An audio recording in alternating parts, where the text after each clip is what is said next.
सेवा के लिए यशायाह की बुलाहट, इसमें अभी बहुत बार सेवा आया है। आपकी सेवा पहचानिए। आइए हम इसे पढ़ेंगे।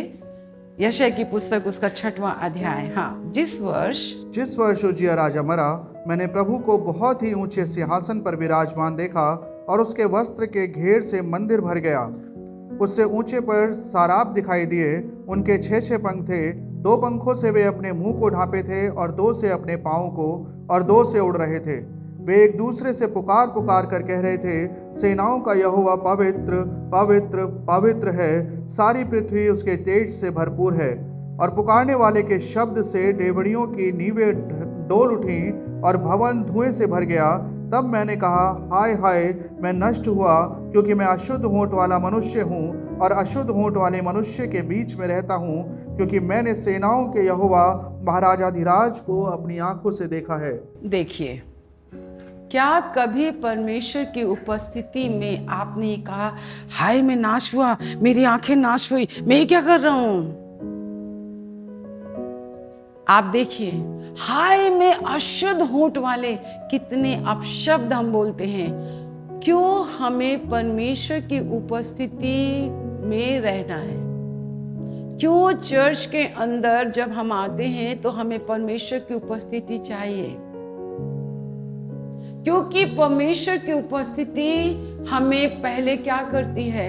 हमारी अशुद्धता को धोती है, फिर हमें सेवा के लिए तैयार करती है। परमेश्वर है ना, बाहर के रूप को नहीं देखता। इतना अधिक हम अपने आप को बाहरी रूप से तैयार करते हैं, इतना तो तुम बाइबल पढ़ लेते। मेरे कहने से नहीं करना। जय मसीह की बोलोगे ना तो बीमारी पर जय पाओगे, लीवर में जय पाओगे, आपके गले में तुम जय पाओगे, आंखों में जय पाओगे, आपकी गिल्टियां जाएंगी। पढ़ेंगे हम।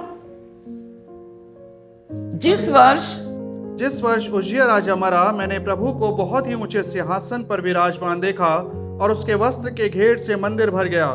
उससे ऊंचे पर साराप दिखाई दिए, उनके 6 पंख थे।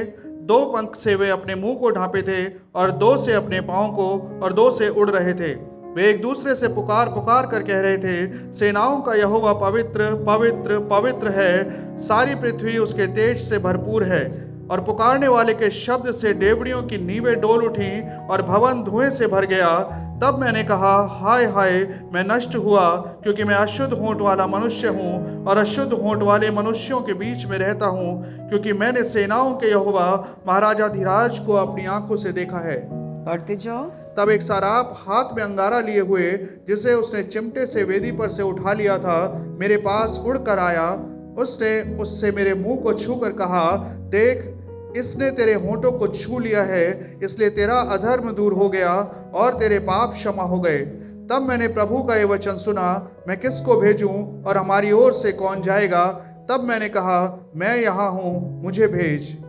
कभी परमेश्वर की उपस्थिति में आपने ऐसा महसूस किया है? क्या आपकी दुआओं से धुआं उठा है?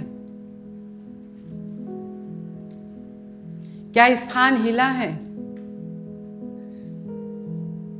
क्या आपकी जिंदगी में भूचाल आया है? हाय मैं अशुद्ध होंठ वाला मनुष्य, परमेश्वर की उपस्थिति में वेदी का अंगारा। ये केवल गाने की बात नहीं, ये गीत है वो, ये गीत है वो। हम गा रहे हैं, हम ऐसे ही गा रहे हैं, परंतु हमारे मन का क्रोध जला नहीं है, हमारे मन की ईर्ष्या जली नहीं है। हम तो ऐसे कैन के समान हाबिल के प्रति गुब्बारा लेके बैठे पड़े हैं। मैं नहीं, परमेश्वर का वचन है। फिर मुझे एक आवाज सुनाई दी, मैं किसको भेजूं, कहां भेजूं? इस्राएलियों के पास। उन्होंने अपने कामों से मुझे रिज़ दिलाया, उन्होंने अपने कामों से मुझे ये किया। मैं किसको भेजूं, मैं किसको भेजूं? तो मैंने कहा, मैं यहाँ हूं, मुझे भेज। 36 साल से है आप, वही बोली है, वही पहरावा है, वही सोचना है, वही उठना है, वही बैठना है। हमारे तो विचार तक नहीं बदले, हमारी भावनाएं नहीं बदली। संसार तुमसे बैर रखता है। इससे पहले उसने मुझसे बैर किया, इसलिए वो तुमसे बैर करते हैं। उन्होंने मुझसे प्रेम किया, इसलिए वो तुमसे प्रेम करते हैं। उन्होंने मुझे ग्रहण किया, इसलिए वो तुम्हें ग्रहण करते हैं। ये सब कुछ वो मेरे नाम के खातिर करते हैं। आप मुझे ऐसे नहीं करते, मैं ऐसी नहीं डांट लेती। तुमने गवाही दी, हम नहीं जानते, हमारे प्रभु ने। आपको पता वार्निंग क्या है? जिस घर को तूने नहीं बनाया उस घर में तू रहे। जो फल तूने नहीं लगाए, रस भरे तू फल खाता है। तू ये सब कुछ करता है। तू भूल से भी अपने मन में मत सोचना कि ये मेरे बल से हुआ है। आपको पता है यीशु मसीह का काम क्या था? कारपेंटर, ठीक है, कारपेंटर। कारपेंटर एक कुर्सी बनाता है, तो उसके पास जो लकड़ी पहुंची तो वो लकड़ी कैसी होगी? स्मूथ लकड़ी थी, स्मूथ थी, स्मूथ थी। कोई है यहाँ पे कारपेंटर? पेंटर है? हम कुछ नहीं है। एक लकड़ी, कारपेंटर था वो।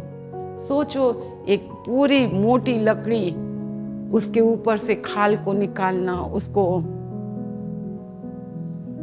एक एक एक एक स्लाइस, 4 पांव को, ये इतना मेहनत। कारपेंटर, वो बढ़ाई का पुत्र था, वो कारपेंटर था। पौलुस तंबू बनाता था।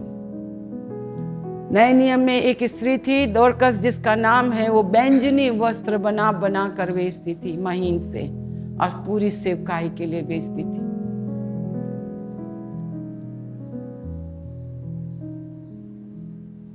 कौन जाएगा? मुझे एक आवाज आई, कौन जाएगा? मैं जाऊंगा, मैं हूं यहां, तू भेज। पहले शुद्ध होते हैं, पहले वेदी के अंगारों से हमारे जीवन। प्रेरित 3:26 में, और मैंने अपने सेवक को तुम्हारे बीच में भेजा कि वो क्या करे? पहले तुम्हें तुम्हारी बुराई से छुड़ाए, उसके बाद आशीष दे। और आपने अगर आशीष पाली है ना, आप जिंदगी में कभी बुराई से छूट नहीं सकते, क्योंकि आप बुराई पर बुराई, बुराई पे बुराई आप करते चले जाएंगे। मेरे प्रियो, 36 साल से उसने आपको अलग नहीं किया, उसका न्याय आप पर प्रकट नहीं हुआ। इसका ये मतलब नहीं है, परंतु उसने कहा नहीं, तुम क्यों मरो? तुम्हारे मरने से मैं खुश नहीं होता। मेरा प्रभु कभी नहीं खुश होता। आश्चर्य कर्म, अगर मैं चाहती हूँ कि मेरा प्रभु आश्चर्य कर्म मेरे साथ करे, कुछ चीजें बहुत असंभव है, पर आपको इन बातों को, पवित्र आत्मा का रहस्य क्या है? आपकी मेंटेलिटी समझते हो? आपकी मानसिकता का, आपके विचारों का मुझ पर, मेरे प्रभु पर कोई फर्क नहीं पड़ता। ये परमेश्वर का वचन है। उसने अपने वचन को लेकर मुझे यहाँ भेजा। अगर तुम ही होते तो मैं नहीं आती। परमेश्वर ने मुझे जानबूझकर उस स्थान में, तुम्हारे घर में लाया कि मैं उन पर अनुग्रह कर सकूं, उन पर अनुग्रह कर सकूं, उनके ऊपर अनुग्रह कर सकूं, उनके ऊपर अनुग्रह कर सकूं, उन पर अनुग्रह कर सकूं। उन्होंने तुम्हें ग्रहण किया इसलिए क्योंकि उन्होंने मुझे ग्रहण किया। उन्होंने बैर किया क्योंकि उसने मुझसे बैर किया।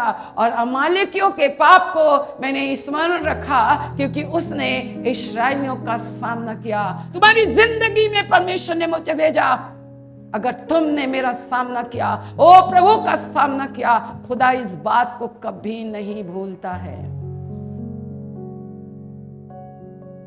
हम विनती करते हैं इस तेल और छल के लिए, यीशु के नाम से यीशु का लहू बन जाए, यीशु के नाम से यीशु का लहू बन जाए, यीशु के नाम से यीशु का लहू बन जाए। और जब वो लोग पिए तो सचमुच में वो चंगे हो जाए, वो चंगे हो जाए। हमारे परमेश्वर पिता का प्रेम, प्रभु यीशु मसीह का अनुग्रह और पवित्र आत्मा की सहभागिता जब तक यीशु बात न पनाए हम सबों के ऊपर होती रहे। और एक साथ कहें आमीन।